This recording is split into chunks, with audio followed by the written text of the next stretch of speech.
আমরা একটা কঠোর আন্দোলনে এসেছি।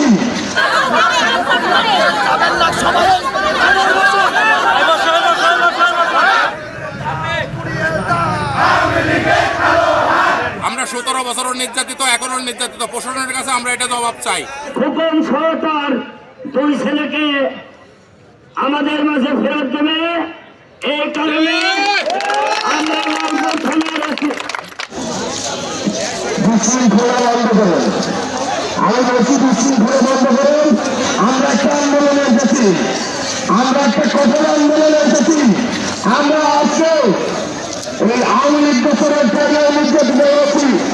যদি ইউনিভার্সিটির কারণে নির্যাতিত হয় তাহলে আগামী টাইম আমরা সুনিশ্চয়তায় রাখবো, এটা আপনারা ভাবেন।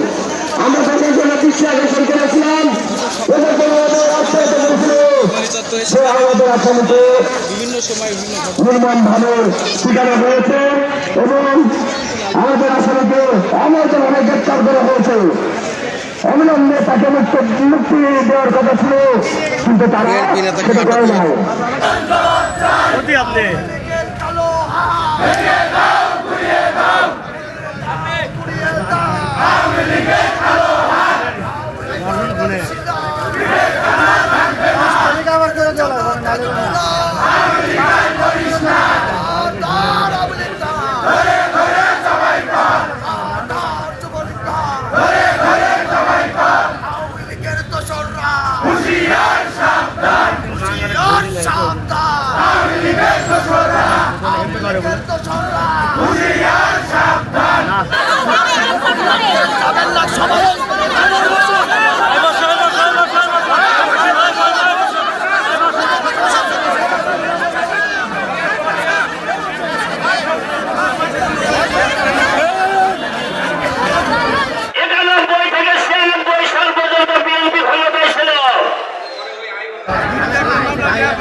লোকজনের অবৈধভাবে প্রশাসন অ্যারেস্ট করেছে, অবৈধভাবে কিছু জানে না শোনে না, ঘরে থেকে ধরে নিয়ে আসে।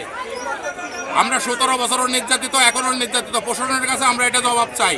আমাদের লালপুর থানার ভারপ্রাপ্ত কর্মকর্তা অত্যন্ত আন্তরিক, উনি আমাকে আশ্বস্ত করেছে যে খোকন সহ তার 2 ছেলেকে আমাদের মাঝে ফেরত দেবে, এই কারণে আমরা লালপুর থানার সানবিট সব দিবে সামাল।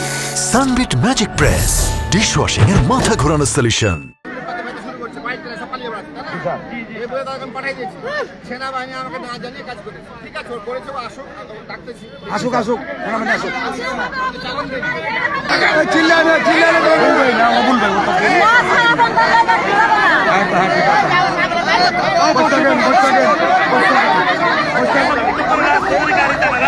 এই অ্যাম্বুলেন্স হইতে দেন।